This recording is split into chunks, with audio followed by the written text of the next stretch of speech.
हमारे यहाँ पर लोग वेस्ट को लिबरलिज्म और सेकुलरिज्म को बहुत बुरा भला कहते हैं, उसके खिलाफ बहुत जज्बाती नारे लगाते हैं, बहुत लंबी चौड़ी तकरीरें करते हैं, लेकिन ये बात सिर्फ तकरीरों की हद तक ही महदूद है। इन नारों का और इन तकरीरों का उनकी अमली जिंदगी से कोई ताल्लुक नहीं। यही वजह है कि हमारी अक्सरियत वेस्ट के लिबरल और सेकुलर मुल्कों में जाकर ही सेटल्ड होना चाहती है, वहीं पर अपनी फैमिली को सेटल करना चाहती है, वहीं की नेशनलिटी लेना चाहती है। इसी तरह जो लोग पहले से वेस्ट में सेटल्ड हैं वो लोग पाकिस्तान में आकर वेस्ट का रोब झाड़ते हैं कि भाई वहाँ पर ऐसा नहीं होता, ये सब हरकतें पाकिस्तान में होती होंगी, वहाँ पर ऐसा नहीं होता। और चूंकि वेस्ट के लिबरल और सेकुलर मुल्कों में सेटल्ड अफराद की इज्जत पाकिस्तान में ज़्यादा है, तो इस वजह से लोग उनकी बात को वैल्यू भी देते हैं। तो कहना मैं ये चाहता हूँ कि आप बराए मेहरबानी इस कन्फ्यूजन और मुनाफिकत को छोड़ें कि आपको ज़ाती सतह पर अपने लिए तो वेस्ट के लिबरल और सेकुलर मुल्क पसंद हैं, जैसा कि हमारे यहाँ पर कुछ मोटिवेशनल स्पीकर्स भी नीदरलैंड्स के सिटीजन हैं, लेकिन दूसरों के लिए और इज्तिमाई तौर पर आपको सो कॉल्ड इस्लामी निज़ाम चाहिए। तो भाई फिर अगर आपको सो कॉल्ड इस्लामी निज़ाम चाहिए तो उसके करीब तरीन मुल्क तो अफगानिस्तान है, जहाँ पर वो निज़ाम राइज है। लेकिन यही देखा गया कि अफगानिस्तान के एम्बेसी के बाहर तो कोई लंबी लंबी लाइनें नहीं लगी होती कि भाई हमें वहाँ का वर्क परमिट दे दो, हमें वहाँ का वीज़ा दे दो, या कोई लोग डंकियां लगाकर अफगानिस्तान जा रहे होंगे भाई हमें इस्लामी निज़ाम के करीब तरीन निज़ाम में ही रहना है।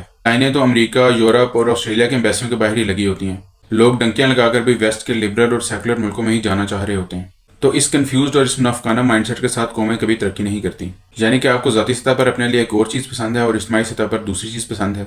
तो बराए मेहरबानी इस कन्फ्यूजन और इस दो नंबरी से बाहर निकल